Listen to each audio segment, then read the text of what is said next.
Bayangin, ada film horor vampir, filmnya original, bukan adaptasi, bukan sequel, dan juga bukan franchise. Tapi, film ini bisa dapat 16 nominasi Oscar. 16 loh! Dan ini termasuk yang terbanyak sepanjang sejarah Academy Awards. Kedengarannya emang agak lebay, tapi ini kejadian beneran. Judul filmnya Sinners. Dan yang bikin makin gokil, film ini datang dari sutradara yang selama ini identik sama film franchise, Ryan Coogler.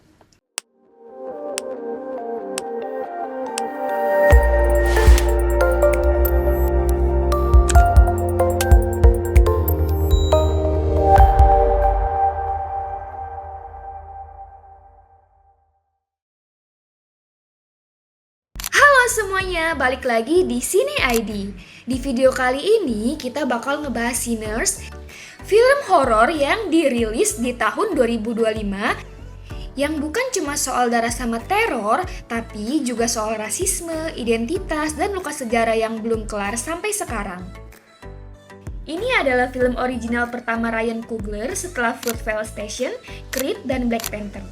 Yes, baru sekarang Coogler bikin cerita yang benar-benar lepas dari IP besar. Dan jujur aja, setelah nonton film ini, gue ngerti kenapa dia nunggu lama. Nama udah gede, posisi kuat di industri, budget aman, dan dia bisa bikin film ini tanpa banyak kompromi. Hasilnya, blockbuster yang kerasa niat dari awal sampai akhir. Sinners berlatar di Mississippi tahun 1932 di era Jim Crow. Di masa itu, rasisme bukan cuma sikap personal, tapi hukum negara. Ceritanya ngikutin dua saudara kembar, Smoke dan Stack, yang dua-duanya diperanin oleh Michael B. Jordan.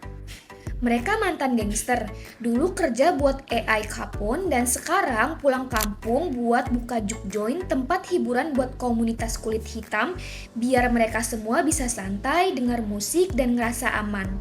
Masalahnya, mereka nggak sendirian, ada ancaman lain yang mengintai. Dan ya, ancaman itu adalah vampir. Kalau kelihatannya Sinners kayak film vampir biasa, sebenarnya enggak. Struktur ceritanya mirip From Dusk Till Dawn.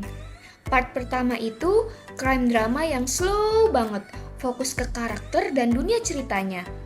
Part kedua baru berubah jadi horor vampir yang brutal, berani dan setupnya panjang. Hampir 1 jam film ini cuma buat ngebangun karakter, tapi anehnya nggak ngebosenin. Karena kita tuh dibuat peduli dulu sebelum semuanya chaos. Di awal film, Smoke dan Stack ngumpulin orang-orang buat juke join mereka. Strukturnya mirip film ngumpulin tim kayak Ocean's 11, tapi tiap ketemu karakter baru, film ini sekalian nunjukin bentuk-bentuk rasisme yang beda-beda. Ada musisi, pekerja ladang, tabib tradisional, dan semuanya punya luka masing-masing. Ryan Coogler nyampeinnya tuh nggak pakai ceramah, cukup lewat dialog yang singkat tapi kena. Makanya pas teror mulai pecah dan orang-orang mulai mati, kematiannya tuh kerasa banget, gak yang cuma bikin kita shock. Ada satu part soal aturan vampir yang bikin gue bingung gitu. Tapi untungnya tuh langsung dijelasin di scene berikutnya, dan justru jadi momen yang memorable banget buat gue. Michael B. Jordan di sini main gila, bukan cuma karena dia meranin 2 karakter, tapi karena Smoke dan Stack ini tuh kerasa beda orang, bukan yang kayak cuman kembar copy paste gitu. Awalnya mungkin butuh adaptasi ngelihat 2 Michael B. Jordan di satu frame. Tapi makin lama makin kebawa ke dalam peran yang dia mainin. Pemain pendukungnya juga gak kaleng-kaleng. Haley Steinfeld masuk di waktu yang pas. Delroy Lindo yang memiliki karakter hangat tapi berat secara emosional, dan yang paling nyolong perhatian yaitu Miles Keaton.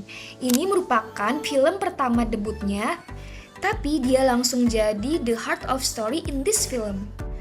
Musik adalah nyawa di film ini. Kolaborasi Ryan Coogler dan Ludwig Göransson emang nggak pernah gagal. Musik blues di Sinners bukan sekedar background. Rasanya tuh kayak suara luka, doa, dan kemarahan yang ditumpahin lewat nada. Ada satu adegan musikal dengan long take yang gila banget. Secara konsep beresiko, tapi di sini malah jadi salah satu momen paling magis di tahun ini. Visualnya juga niat. Shoot pakai 65 mm, IMAX, rasio layar berubah-ubah, dan semuanya dipakai buat menunjang cerita, bukan yang cuman pamer-pamer doang. Jadi vampir di Sinners itu tuh seperti simbol sistem yang suka nipu, mengeksploitasi, dan ngerampas hidup orang lain. Yang dimana semua itu berhubungan dengan rasisme, trauma sejarah, dan perampasan budaya tanpa terasa sok ngajarin kita guys. Kita tuh diajak mikir pelan-pelan, sampai akhirnya muncul pertanyaan di dunia kayak gini. Siapa sih sebenarnya monsternya? Walaupun hampir sempurna, film ini nggak 100% mulus loh. Beberapa adegan action besar terasa klise dibanding bagian lain film. Ada juga satu momen flashback di akhir yang menurut gua agak kebanyakan. Harusnya cukup ngandelin acting Michael B. Jordan aja sih. Itu udah kuat, tapi ini bukan masalah besar kok. Film ini punya dua ending yang saling ngelengkapin. Satu fokus ke trauma, satu lagi fokus ke move on dan empati. Pesannya jelas, kita nggak harus mikirin dosa masa lalu asal kamu mau berubah.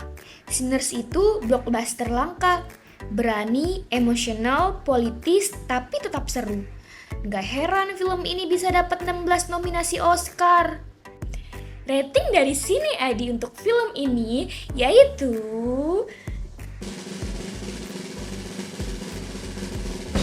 8,5/10.